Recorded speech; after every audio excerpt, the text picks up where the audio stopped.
Una cosa, dijo un predicador, es hacer que la gente esté dispuesta a comenzar una obra, pero es otra cosa distinta mantenerlos haciendo esa obra. ¿Estás de acuerdo? Eso fue lo que pasó con los judíos que estaban comandados por Zorobabel y Josué. Justo en el libro de Ageo, el libro que estamos estudiando, sucedió lo siguiente. Ageo debe exhortar al pueblo de Dios a continuar la labor. Después de que por muchas situaciones en las que Dios estuvo en control, como utilizando a un rey llamado Ciro para capacitar al pueblo con algunos bienes económicos y les da el permiso para regresar a su tierra y volver a construir el templo, y Dios cumple su promesa y está con ellos. Ponen el cimiento del templo, pero dejan de hacerlo. Comienza a haber desánimo en sus corazones, no continúan la obra del templo, se quedan puros fundamentos y se van a construir sus propias casas. Así que ahora Dios trae una disciplina al pueblo para exhortarle a continuar con la obra. Y eso pasa durante esos 16 años. Este pueblo literalmente le pasaba lo siguiente: metía el dinero en la bolsa y tenía un hoyo y se salía por ese hoyo. Eso es lo que pasaba. Sembraban más y cosechaban menos.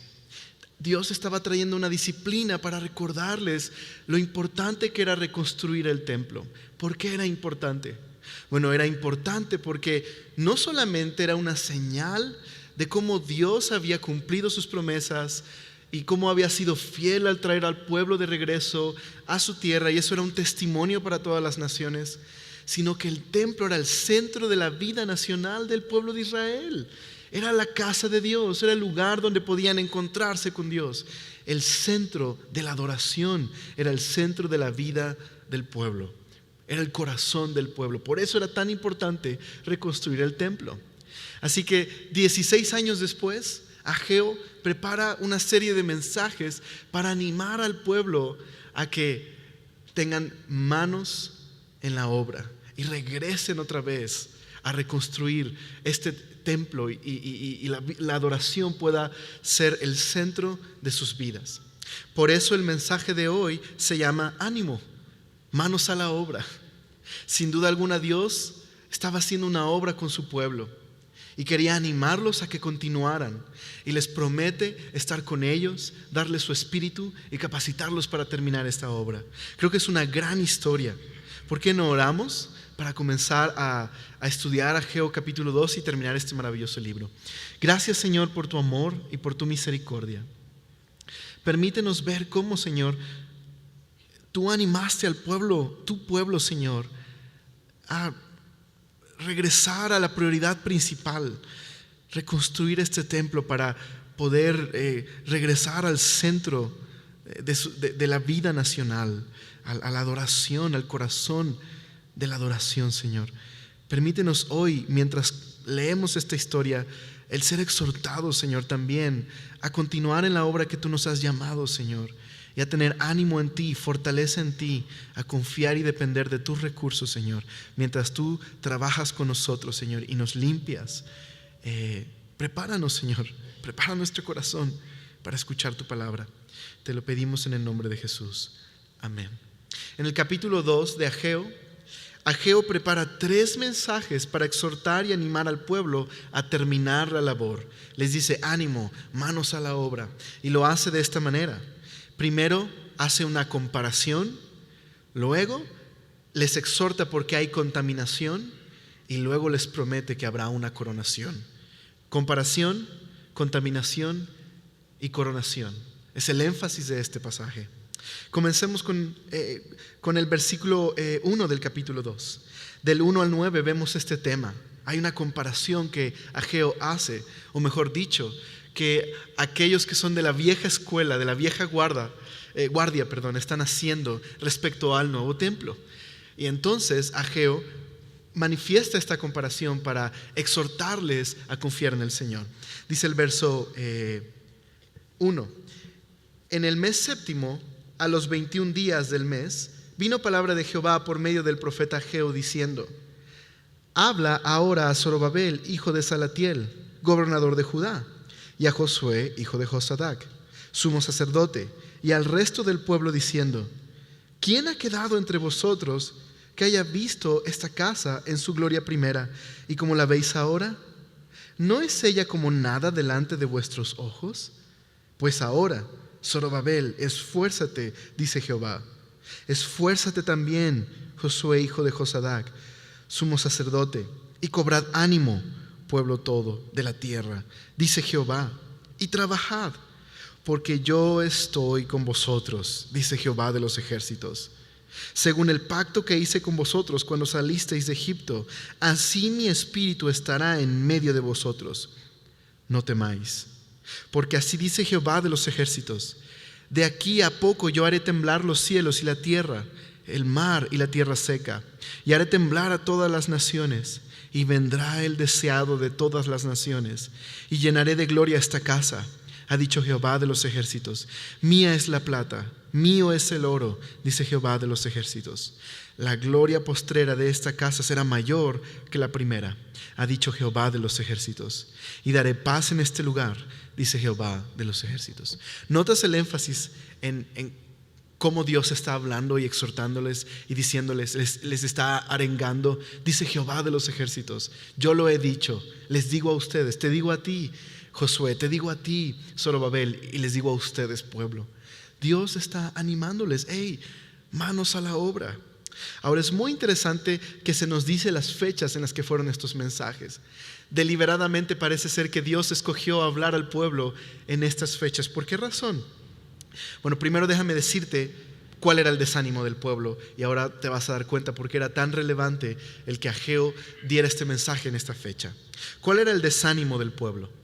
Bueno, aquellos de la vieja escuela, aquellos que habían probablemente visto la gloria del templo anterior, del templo original, el templo de Salomón, estaban desanimados al ver las capacidades que tenían para construir el nuevo templo. ¿Te imaginas? Si puedes leer un poco de la historia de la construcción del primer templo, te das cuenta que Salomón no escatimó en recursos para construir este templo. Utilizó muchísimo oro, muchísimas piedras preciosas, trajo a los mejores arquitectos y constructores para hacer esta gran obra que tardó muchísimo tiempo en realizarse. En comparación de ese templo glorioso, este templo, les dice Ageo, parece como nada, ¿verdad? No se ve tan glorioso como lo era el anterior. Y entonces ahí estaban los oldies, ya sabes. Oh, aquellos tiempos. ¿Por qué no es como antes? Antes, ¿te acuerdas cuando veníamos al templo y nos recibían en esta gloriosa y primorosa obra? Ahora mira estos cimientos, esta cosa no es nada. Y ahí estaban quejándose, tristes, llorando. De hecho, en Esdras capítulo 3 se dice que había algunos que estaban gritando de alegría y otros que estaban llorando, y no se distinguía entre ambos. Estaban tristes algunos de ellos. ¿Sabes? Muchas veces quejarnos por el pasado y por las glorias pasadas y las bendiciones pasadas puede ser algo muy malo para el presente y el futuro. Hay muchas personas que suelen decir esto en algunos movimientos,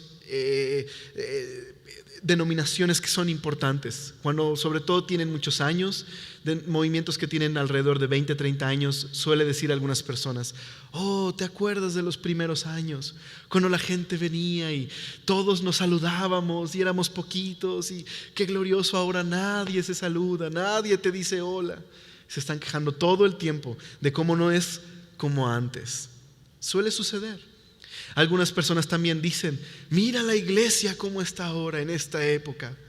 No es como los grandes avivamientos del pasado. Pero ¿sabes? Eso puede ser muy peligroso cuando esa información es transmitida de forma incorrecta. Cuando recordamos el pasado para ver cómo Dios ha sido fiel y cómo Él va a seguir siendo fiel el día de hoy, eso es muy bueno. Es bueno tener un recuento de las cosas que Dios ha hecho en el pasado. Pero cuando solo estoy mirando al pasado para decir: mira cómo era antes y hoy cómo es, como nada comparado con el pasado, eso trae desánimo y puede ser un detrimento para continuar en la obra. Así que en lugar de quejarnos de por qué nuestra época no es como la gloriosa época de los apóstoles, donde iban y predicaban en las calles, o los grandes avivamientos de los hermanos Wesley, ¡hey! Realidad, estamos el día de hoy en esta época viviendo ciertas circunstancias. Nos toca el día de hoy hacer la obra de Dios, confiando en Él. Este va a ser el ánimo que Dios les va a dar. Eso es lo que Ageo les va a decir. Hey, ¿de qué se quejan? El mismo Dios que estuvo con ellos es el mismo Dios que está el día de hoy con ustedes. El templo es lo de menos. Lo importante es que es el mismo Dios guiándolos, y su gloria también va a estar con ustedes. ¿Te das cuenta? Ese es el ánimo que debo de tener. Sí, estoy viviendo una época difícil el día de hoy, diferente a las demás épocas en la historia de la iglesia. Quizás no estamos viviendo los grandes avivamientos del pasado, pero ¿sabes qué? El mismo Dios que estuvo con Pablo, con Pedro, con Spurgeon, con Wesley, con Crisóstomo, es el mismo Dios que está el día de hoy con nosotros, que nos está ayudando. Así que manos a la obra. Hay trabajo que hacer, no hay que quejarnos. Hay que continuar en lo que Dios nos ha llamado a hacer el día de hoy. Ser iglesia en el presente y no quejarnos por el pasado. ¿Ok? Es muy importante. Mira la fecha específica en la que Dios le habla al pueblo. Ahora es muy interesante que el texto nos registra que este ánimo iba para 3 personas. Bueno, 2 personas y un grupo grande. El primero de ellos era Zorobabel, el líder. El segundo era Josué, el descendiente del sumo sacerdote. Y el tercer grupo es el pueblo. 3 veces Dios les dice: esfuérzate, esfuérzate, esfuérzate. Eso es muy importante. La fecha en la que Dios les habla este mensaje es el 17 de octubre. ¿Qué tenía de especial? Bueno, 17 de octubre no se olvida como el 2 de octubre. ¿Por qué razón? Bueno, en la historia de Israel, el 17 de octubre era el último día de la fiesta de los tabernáculos, que estaban recordando algo muy importante.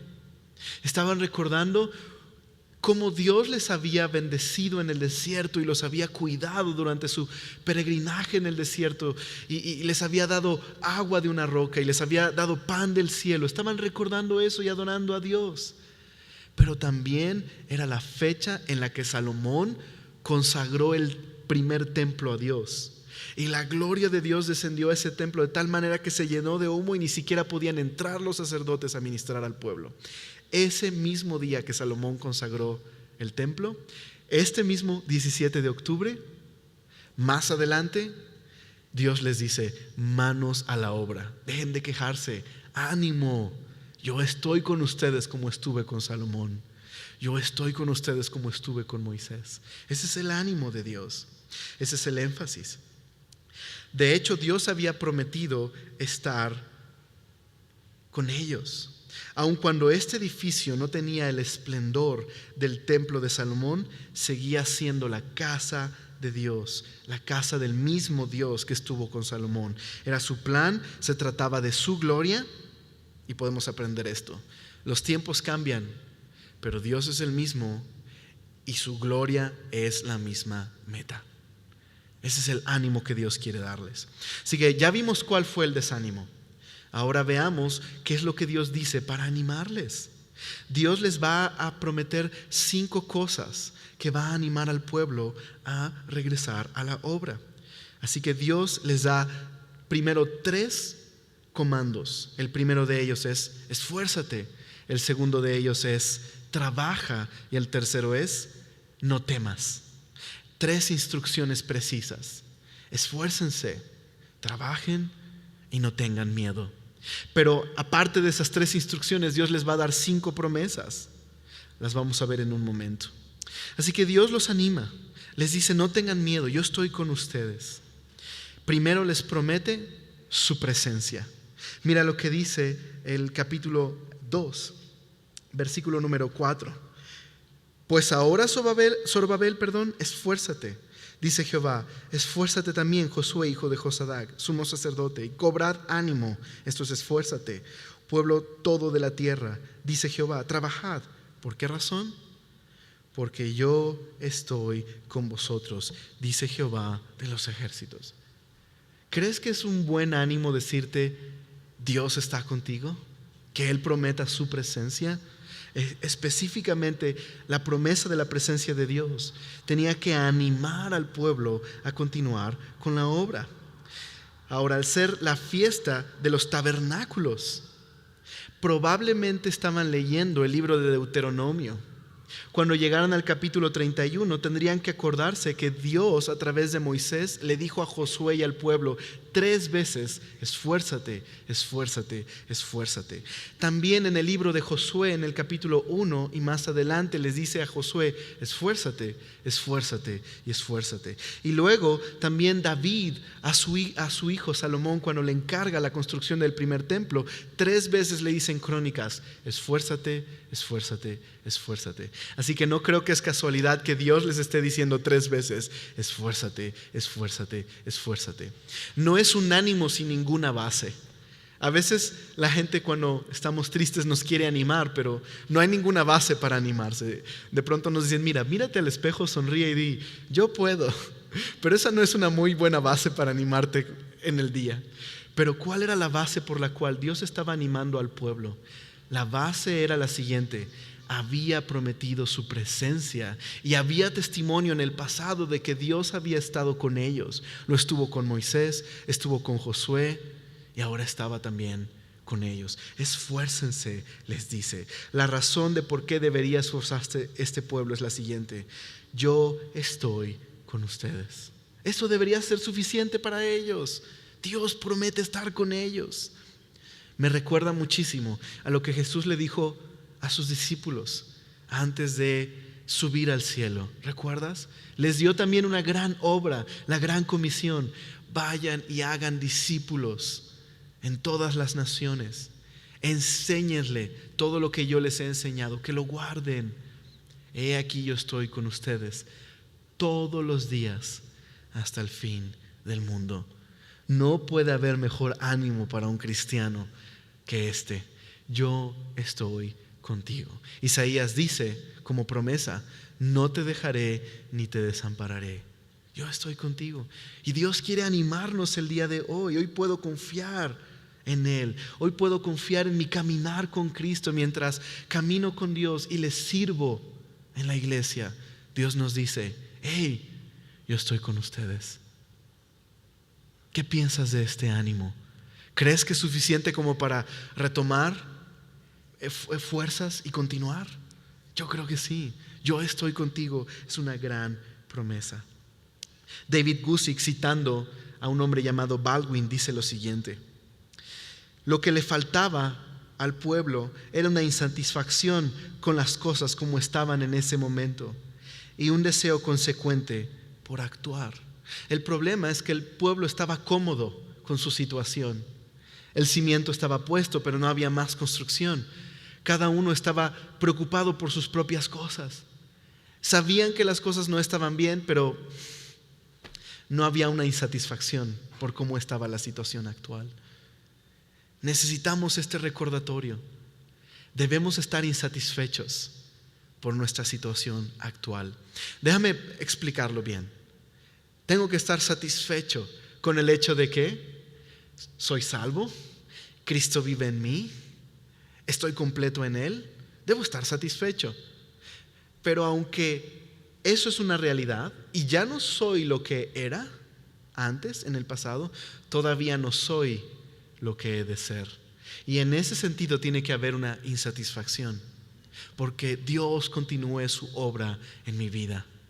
Muchas veces no hay esa insatisfacción. Estamos cómodos como estamos. Sentimos que llegamos a cierto nivel y estamos bien ahí. Pero Dios quiere animarnos a decir: hey, hay mucho más por hacer, hay mucho más por conocer, hay mucho más que quiero hacer contigo. Ánimo, manos a la obra.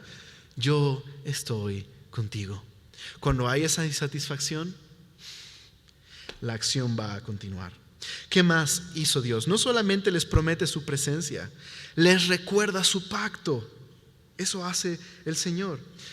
Les dice en el verso 5 del capítulo 2: según el pacto que hice con vosotros cuando salisteis de Egipto. La promesa de la presencia de Dios en medio del pueblo estaba basada y garantizada en el pacto que Dios había hecho con ellos, en su palabra. Dios en verdad había prometido esto. En el pasado, Dios le había dado una instrucción a Moisés. Tenía que llegar a la tierra prometida con el pueblo. Y también le dio instrucción de construir un tabernáculo y les dio una promesa. Éxodo capítulo 29, 45-46 dice así: entonces viviré en medio de los israelitas y seré su Dios. Y ellos sabrán que yo soy el Señor su Dios. Yo soy quien los sacó de la tierra de Egipto para vivir entre ellos. Yo soy el Señor su Dios. Dios había prometido vivir entre su pueblo. Y ahora estaba honrando su promesa al regresar al remanente de nuevo a su tierra.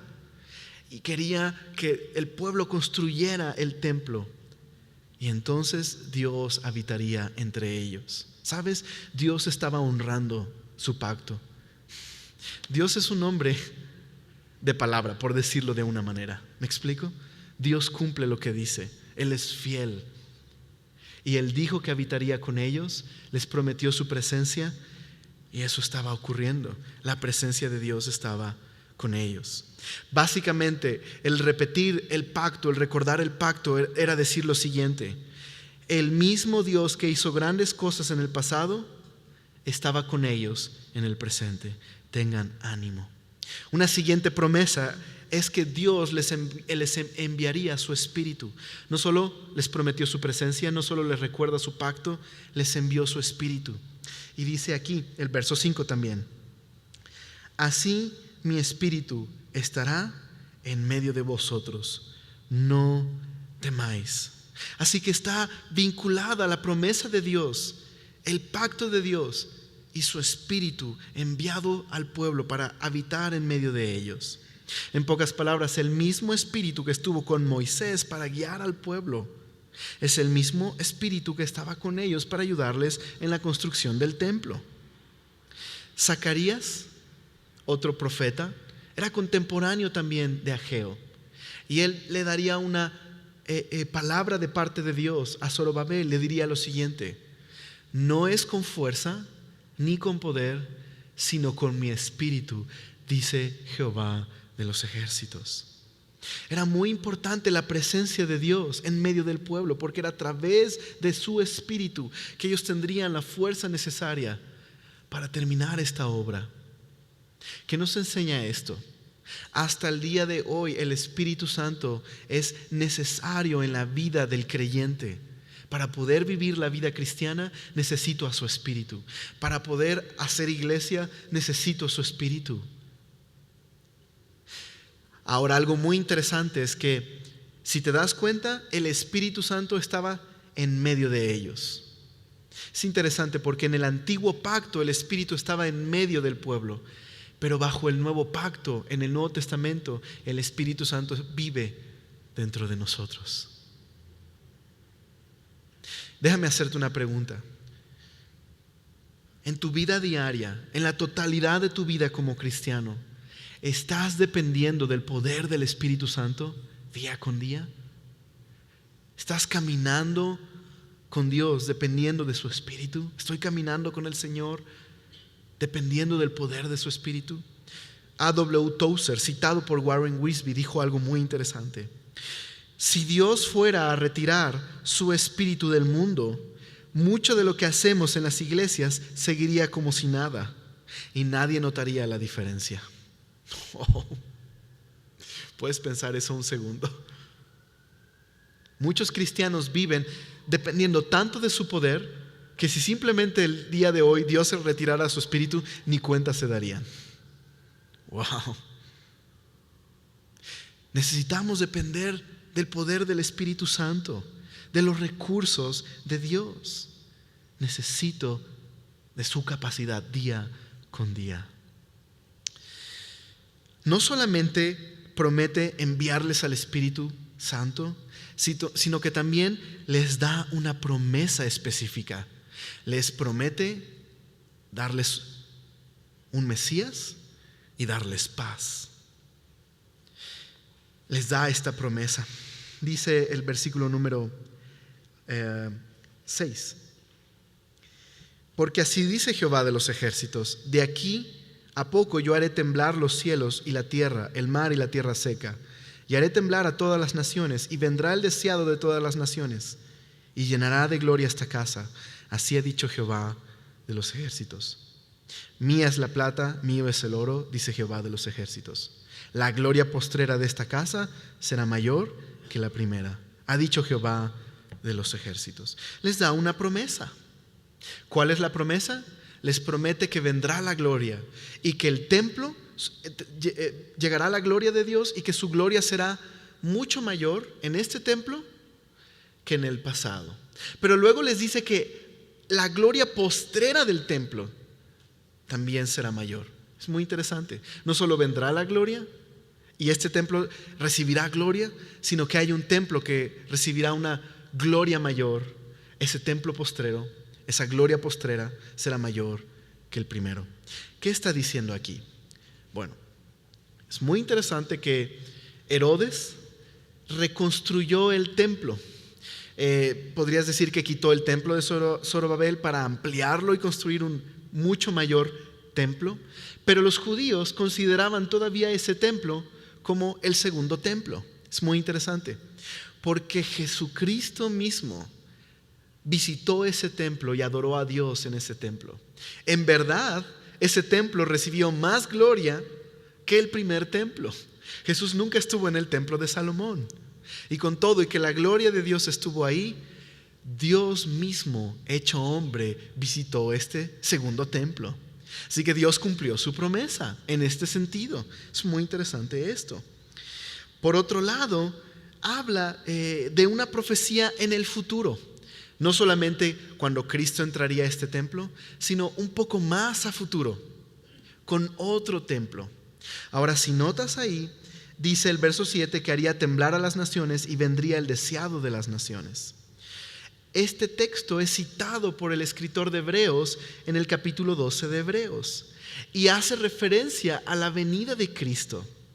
Es muy interesante porque hace una comparación el escritor de Hebreos entre el monte Sión, que representa la venida de Cristo, y el monte Sinaí, que representa la ley. Ahora, la lógica del escritor es la siguiente: Dios sacudió el monte Sión cuando trajo la ley. ¿Recuerdas cómo tembló el templo y hubo un gran sonido de trompetas y nadie podía acercarse a las faldas de esa montaña en el Sinaí? Dios sacudió el Sinaí y vino la ley. Luego sacudirá por segunda vez a las naciones y entonces vendrá el Hijo del Hombre. ¿Cuándo sucederá eso? En Armagedón. Sacudirá a las naciones y vendrá el Hijo de Dios. Regresará e instaurará un reino físico en la tierra. Pero también dice algo interesante: tú y yo pertenecemos a un reino que no se sacude, un reino inconmovible, el reino de Dios. Y cuando Jesucristo venga a reinar e instaure su reino, nosotros compartiremos su gloria. Está hablando de eventos que sucederán en el futuro. Ahora déjenme enfocarme en una frase aquí. Dice el verso 7: vendrá el deseado de las naciones y llenará de gloria esta casa. ¿Cuándo ocurrió esto del versículo 7? Ocurrió cuando Jesucristo caminó por la tierra y estuvo en el templo de Herodes. Pero el versículo 9 es más a futuro. La gloria postrera de esta casa será mayor que la primera, ha dicho Jehová de los ejércitos. Está refiriéndose al momento en el que Cristo instaure su reino en la tierra. Dos momentos, los dos en el futuro, refiriéndose en este presente de Ageo. Para nosotros ya sucedió uno y falta por suceder otro. Ahora, ¿qué significa la frase el deseado de las naciones? Bueno, puede interpretarse de dos maneras. La primera es la interpretación clásica y la que la tradición judía y la tradición cristiana sostiene. Este deseado de las naciones es el Mesías. Y es interesante porque le llama el deseado de las naciones. Lo que las naciones desean por dentro, en su interior, Solo Cristo puede dárselos. Lo buscan en otras fuentes. Lo buscan en diferentes sistemas de gobierno, lo buscan en el materialismo, lo buscan en diferentes cosas. Pero ¿sabes? Lo que realmente en el fondo desea la gente, lo que realmente desea obtener, esa satisfacción, felicidad completa en la vida, solo se la puede dar el deseado de las naciones. O sea, al final es el deseo que creen que no desean, pero que realmente desean. Es interesante. David Guzik dice, esto debería promover el deseo misionero. ¿Por qué? Porque mientras la gente allá afuera cree que lo que necesita es más dinero, mejor apariencia, lo que realmente necesita es Cristo. Dales a Cristo, predícales a Cristo. Él es el deseado de las naciones. Pero por otro lado, es interesante, pero la palabra aquí también se puede traducir como el tesoro de las naciones. Y es verdad, cuando Cristo venga a reinar literalmente un reino físico en la tierra, todas las naciones le traerán sus tesoros a este templo desde donde reinará en la ciudad de Jerusalén. Puede interpretarse en los dos sentidos, aunque la interpretación clásica es la primera, el deseado de las naciones. Una quinta cosa les promete Dios para animarles. Les promete darles provisión. Dice el versículo 8, mía es la plata, mío es el oro, dice Jehová de los ejércitos. Dios promete proveerles todo lo que necesitan, pero en un sentido limitado. ¿Recuerdas cómo a través de ciertos reyes como Ciro, o cuando estudiamos Esdras capítulo 7, Artajerjes les dio mucha plata y muchas riquezas para que pudieran llevarlas al templo? En un sentido limitado, Dios usó a estos gobernantes para proveer al pueblo. Pero aún estos gobernantes tienen riquezas limitadas. Pero Dios tiene recursos infinitos e ilimitados. Dios es el dueño del oro y de la plata, y Él puede suplir toda necesidad. ¿Qué puedo aplicar de esta promesa para mi vida? Déjame decirte que los recursos de Dios son ilimitados y Dios ha prometido suplir todas nuestras necesidades, dice Filipenses, conforme a sus riquezas en gloria. Pero déjame hacer un paréntesis importante. Ese versículo que está en Filipenses capítulo 4, verso 19, Pablo lo dice referente a un grupo cristiano, los filipenses, un grupo cristiano que estaba sufriendo por dificultades económicas, estaba pasando por tribulación y persecución, pero sin embargo, a pesar de esta situación, ellos habían colaborado económicamente con el ministerio de Pablo, eran amigos de Pablo y tenían comunión con Pablo y participaban del ministerio misionero de Pablo. En ese contexto, Dios les promete suplir toda necesidad conforme a sus riquezas en gloria. ¿Qué quiero decir con esto? Dios no ha prometido suplir todos nuestros caprichos conforme a sus riquezas en gloria. Dios ha prometido suplir todas nuestras necesidades conforme a sus riquezas en gloria. Pero lo hace cuando estamos nosotros activos en nuestra comunión y servicio a Él. Dios ha prometido hacerlo. En pocas palabras, Dios es generoso con nosotros para que nosotros seamos generosos con los demás. Este oro que estaba recibiendo el templo y esta plata que estaba recibiendo el pueblo era para el templo. Lo estaban recibiendo para darlo para Dios, no para quedárselo para ellos. Así que Dios es generoso con nosotros para que seamos generosos con los demás. Ahora también algo muy interesante es que te das cuenta que Dios prometió darles paz. Dice el versículo número 9, y daré paz a este lugar. Es interesante, Jerusalén es lugar de paz, Salem, lugar de paz. Dios prometió darles shalom, que no solo significa ausencia de conflicto, sino habla de una paz constante, de bendición, que fluye la paz. Es triste, pero si algo ha sido la historia de Israel, es una historia de guerra y no de paz. Es la nación que más batallas ha visto, es la nación que más veces ha sido destruida y es la nación que más veces ha sido reconstruida. Jesús mismo a las afueras de Jerusalén, lloró y dijo: Jerusalén, Jerusalén, tú que matas a los que te son enviados. ¿Cuántas veces como gallina no quise recogerte, protegerte, pero no supiste lo que fue el día de tu visitación, ni lo que fue para tu paz? Pero un día Jerusalén experimentará paz completa. Un día será así. ¿Cuándo? Cuando Jesucristo regrese y ponga su reino físico en la tierra. Es una promesa. El día de hoy no la experimentan. Si tú vas a Israel, te sientes seguro, pero sabes que hay una presencia militar muy fuerte. Están armados ahora sí hasta los dientes. Pero un día no será así. Habrá completa paz. El día de hoy como cristianos, ¿qué significa esto para nosotros? Nosotros hoy podemos experimentar la paz de Dios. De hecho, la experimentamos de dos maneras. Una, tenemos paz para con Dios. ¿Cuándo? Cuando hemos sido justificados por medio de nuestra fe en Jesucristo. Cuando recibimos la gracia de Dios y el regalo del perdón de Dios. Cuando Dios nos justifica a través de haber confiado en Jesucristo, la Biblia dice que tenemos paz con Dios. Ya no estamos más en guerra, hemos sido reconciliados. Pero también podemos tener la paz de Dios. Como cristianos experimentamos su paz cuando caminamos en comunión y obediencia a Dios. Perdemos esa paz cuando permitimos que el pecado empiece a dominar nuestra vida. Y de hecho, el segundo mensaje de Ageo está relacionado con el pecado. ¿Te parece que son suficientes promesas para animarte? ¿Verdad que sí?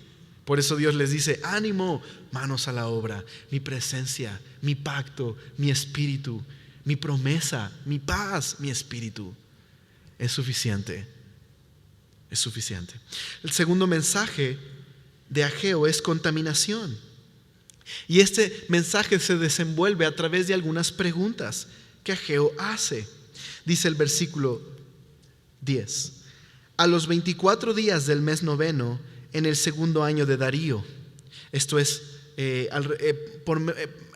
cercano al 18 de diciembre, dice: vino palabra de Jehová por medio del profeta Ageo diciendo: así ha dicho Jehová de los ejércitos, preguntad ahora a los sacerdotes acerca de la ley, diciendo: si alguno llevare carne santificada en la falda de su ropa, y con el vuelo de ella tocare pan, o vianda, o vino, o aceite, o cualquier otra comida, ¿será santificada? Respondieron los sacerdotes y dijeron: no.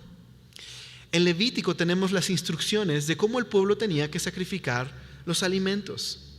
Y parte de esos alimentos eran para los sacerdotes y había otra parte que era dedicada a Dios. Entonces lo que Dios está haciendo es una pregunta. Ok, a ver, imagínate que estás como en cualquier día de sacrificio. Y ese día preparaste el sacrificio, la comida, participas con tu familia de la comida, se queda un poco de comida santificada porque fue dedicada a Dios en tu ropa, llegas a tu casa y parte de esa comida le cae a tu plato que vas a cenar. Dice: esa cena queda santificada porque esa carne que venía del templo estaba santificada. No, responden los sacerdotes. ¿Cuál es el principio? La santidad no se puede transferir. Y luego hace otra pregunta. Dice el verso número 13: y dijo Ageo: y si un inmundo a causa de cuerpo muerto tocare algunas cosas de estas, ¿será inmunda? Y respondieron los sacerdotes y dijeron: inmunda será. Es decir, si el sacerdote tocaba un cuerpo muerto que estaba prohibido hacerlo, era una contaminación y había leyes acerca de la contaminación. Si eras contaminado, tenías que salir del campamento y lavarte antes de poder volver a entrar, y a veces ofrecer un sacrificio. La pregunta de Ageo es: si eres contaminado y luego tocas las cosas del templo, ¿se contaminan? La respuesta de los sacerdotes es sí. ¿Qué significa esto? La santidad no se puede transmitir, pero la impureza se puede transmitir, sí se puede transferir. El principio es aplicable como en las enfermedades. Si un niño está enfermo, no lo curas poniéndolo al lado de un niño sano, ¿verdad? Pero si un niño sano está al lado de un niño enfermo, ¿qué pasará? Probablemente se enfermará. ¿Notas el principio aquí? La santidad no se puede transferir, La contaminación sí se puede transferir. Ese es el principio aquí. ¿Qué significa esto? No solo era importante que este pueblo hiciera la obra de Dios, era importante que tuvieran un corazón puro y motivaciones correctas mientras servían a Dios. El problema es que este pueblo, en esta transición de 16 años, se había olvidado del templo de Dios, de la casa de Dios, se había dedicado a sus propias cosas. Estaban mal en sus prioridades y por lo tanto estaban contaminando las cosas del templo. Había pecado en sus vidas y ese pecado no había sido tratado. Así que Dios les dice, no solo se trata de que me sirvas, se trata de que también estés limpio mientras me sirves. Déjame aplicarlo de esta manera a nosotros. No es por el hecho de que vengas a Semilla de Mostaza y te congregues, que escuches las predicaciones todos los domingos o la escuches los miércoles, que eres salvo. Dios no te va a salvar porque vengas a una iglesia cristiana. Dios no te va a santificar porque vayas a un discipulado. Y entonces, como estoy con hermanos que se discipulan y estoy escuchando de la Biblia, en automático soy santificado. No, eso no santifica al hombre. ¿Qué necesitas? Tu propia relación personal con Dios. Para que un hombre sea salvado por Dios, necesita personalmente confesar a Jesucristo como Señor. No es la iglesia lo que lo salva, es Jesucristo quien lo salva. Y tampoco eres santificado porque simplemente convivas con gente cristiana. Necesitas cultivar tu relación con Dios a través de la palabra de Dios.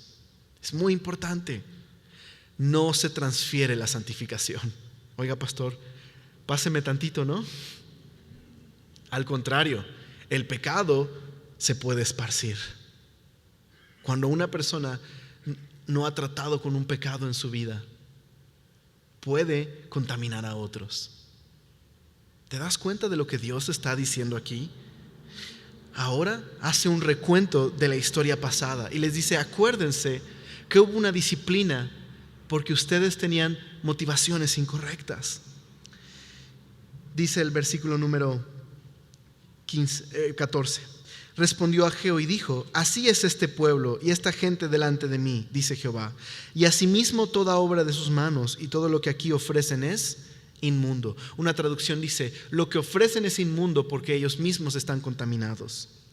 Ahora pues, meditad en vuestro corazón desde este día en adelante, antes que pongan piedra sobre piedra en el templo de Jehová. Es decir, antes de que continúen con la obra, reflexionen, acuérdense de esto, medita en tu corazón. Antes que sucediesen estas cosas, venían al montón de 20 efas y había 10, y venían al lagar para sacar 50 cántaros y había 20. En pocas palabras, trabajabas para más, pero recibías menos. ¿Cuál era la razón? Dice el 17, os herí con viento solano, con tizoncillo y con granizo, en toda obra de vuestra mano, mas no os convertisteis a mí, dice Jehová. Tuve que disciplinarles, tuve que tratar con ustedes. Muchas veces hay pecado en nuestra vida y esa es una de las razones por las que el dinero no te alcanza. Así como entra, se va. No siempre es la razón, pero puede ser una razón por la que dices, es que como que siento que no me llegan las bendiciones de Dios. ¿Has oído ese tipo de expresiones? Bueno, no me agrada la forma en la que se expresa una persona así, pero bueno, supongamos que esto es así. Muchas veces una persona se siente así, como que Dios no me habla, como que no entiendo lo que me dice. ¿Por qué razón? Porque hay pecado en su vida. Porque Dios quiere tratar con su pecado, pero no ha dejado su pecado. Sus prioridades están mal. ¿Cuál era el problema del pueblo?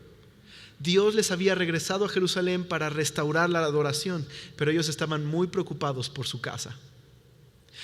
Cuando mis prioridades son incorrectas, cuando solo estoy enfocado en mis cosas, cuando no vivo para Dios y su reino, es una de las razones por las que quizás no estás experimentando todo lo que Dios tiene para tu vida.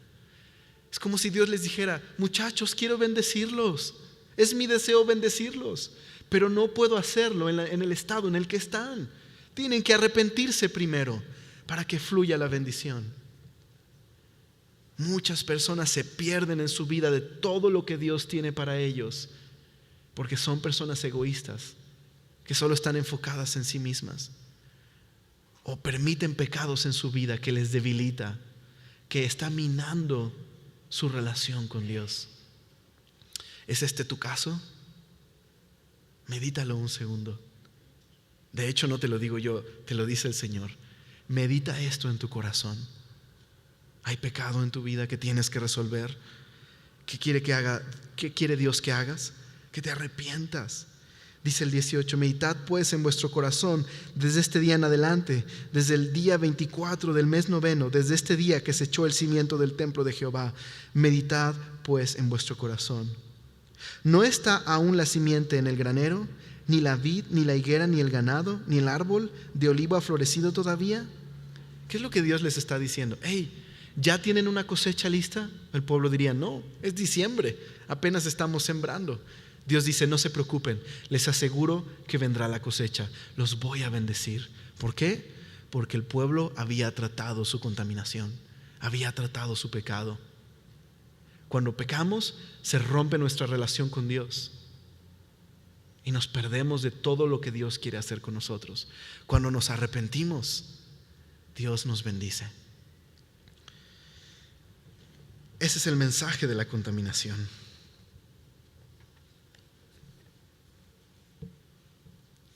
Mateo 6:33 dice, ¿recuerdas qué dice? Ya se me está yendo. Busca primeramente el reino de Dios y su justicia, y todas las demás cosas te van a ser añadidas.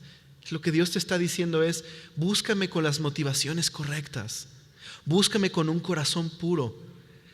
Es decir, no me busques para que te bendiga, solo búscame y punto. Se trata de mí, se trata de mi gloria. Cuando buscas a Dios con esa motivación, solo le buscas por quién es Él. Dios te dice: no te preocupes, yo me encargo del resto. Va por mi cuenta. Mía es la plata, mío es el oro. ¿Te das cuenta? Es lo que Dios promete. ¿Confías en Dios? A lo mejor, otra vez, quizás no estás recibiendo lo que Dios tiene para ti porque no le buscas con la motivación correcta. Déjame terminar con el último mensaje de Ageo. Y este mensaje es de coronación. Ahora es un mensaje muy específico para una persona. Dice el verso 20: vino por segunda vez palabra de Jehová a Ageo a los 24 días del mes, diciendo: habla a Zorobabel, gobernador de Judá, diciendo: yo haré temblar los cielos y la tierra. Déjà vu. ¿Ya escuchaste esto? Ya lo dijo. Y trastornaré el trono de los reinos, y destruiré las fuerzas de los reinos de las naciones. Trastornaré a los carros y los que en ellos suben, y vendrán abajo los caballos y sus jinetes, cada cual por la espada de su hermano. En aquel día, dice Jehová de los ejércitos, te tomaré, oh Zorobabel, hijo de Salatiel, siervo mío, dice Jehová, y te pondré como anillo de sellar, porque yo te escogí, dice Jehová de los ejércitos. Este mensaje de coronación es un mensaje especial para Zorobabel. Mira el escenario. Zorobabel es descendiente directo de la línea de David. A él le correspondía ser rey sobre Israel. Su situación actual: no hay corona, no hay cetro, no hay anillo de sellar. Es un refugiado. Viene de una situación precaria, viene del exilio con un montón de refugiados que están pasando por problemas. Debió ser de bastante desánimo. Aparte, todo el pueblo está agüitado porque ven el templo y dicen: uy, no, las glorias de antes. Dios anima a este líder y le dice: Zorobabel, yo estoy contigo, yo te escogí. Yo voy a hacer una obra en tu vida.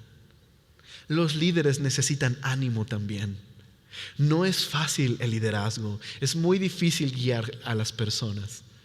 Una persona puede ver de lejos y decir, qué fácil ha de haber sido Moisés, nada más se levantaba así su varita y ya. Sí, ponte en su lugar con 2 millones de judíos quejándose. Mejor nos hubiera sido que estuviéramos en el desierto. Nos sacaste aquí para matarnos, con piedras a punto de hacerte pedazos. ¿Te imaginas? No es fácil guiar a las personas. Los líderes necesitan ánimo. Los líderes también pasan por problemas. También tienen batallas, también tienen luchas. Ora por tus líderes. Anímalos cuando los veas. Déjame decirlo así, por favor. Espero que me entiendas lo que trato de decirte. Muchas veces vemos a los líderes como solo fuentes de información y queremos como chupárnoslos, así. Pero a veces no nos ponemos a pensar en que también podemos bendecirlos. Ahora, estamos para servirte. Cualquier líder en la iglesia te lo va a decir. Estamos para servirte, para atenderte. Pero estaría increíble que un día te acerques con tu pastor y le des un abrazo y le digas, es una bendición escucharte el día de hoy. Si necesitas algo, estoy para servirte. Los líderes también necesitan ánimo, también necesitan valor. Ora por tus líderes. Dios quiere animar a este pequeño líder. ¿Cuál es la promesa que le da? La promesa es la siguiente: no tengas miedo, Zorobabel, no tengas miedo de las naciones alrededor. Yo voy a hacerlas, a sacudirlas, voy a hacer temblar. Yo voy a estar contigo y te voy a cuidar. Dios le está prometiendo que Israel un día estaría en un lugar de eminencia. En el futuro cercano no sucedió precisamente así. Dios los cuidó. El templo de Zorobabel perduró un tiempo, pero luego vinieron los romanos e hicieron pedazos ese templo, y los judíos tuvieron que vagar por varios años en diferentes pueblos.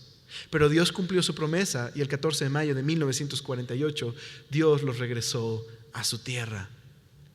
Pero una vez más se enfrentarán a la hostilidad de las naciones, y Dios cumplirá su promesa hacia ellos y va a sacudir a las naciones y establecerá al Mesías. Ahora, ¿por qué dice que Zorobabel es un anillo de sellar? Los reyes, en esta época sellaban los documentos con un anillo que tenía sus iniciales, era su firma. Cuando sellaban un documento con cera, con su anillo, lo que estaban diciendo es garantía que este documento es oficial y que lo voy a cumplir. Básicamente le está diciendo: Zorobabel, cumpliré mi promesa de levantar un rey a David. No voy a abandonar su silla.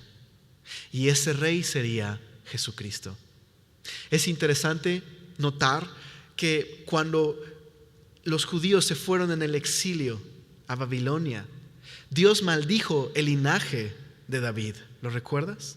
Si no, lo puedes leer en la historia de Reyes y Crónicas. Esto presentaba un problema para Jesús porque había una maldición en la descendencia, en el linaje. Pero es muy interesante. Jesús tiene como madre a María y como padre a José, pero no es su padre de sangre. Entonces mira qué interesante. Bajo la línea de José tiene Jesús el derecho legal de ser el rey, pero hay una maldición en esa línea. Pero María viene por otra línea de la descendencia de David que no recibió esa maldición.